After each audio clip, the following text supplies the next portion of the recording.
Hello guys, welcome to a brand new video on Tutorials Point. In today's video, I'm going to teach you some easy steps on how you can reset your password on your City National Bank.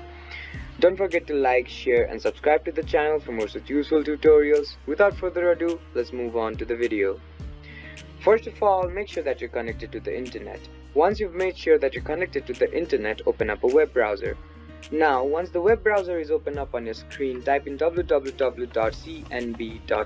and hit enter. Once the home page of the City National Bank opens up on your screen, on the top right corner of your screen, you'll see a sign in button. Go ahead and click on it.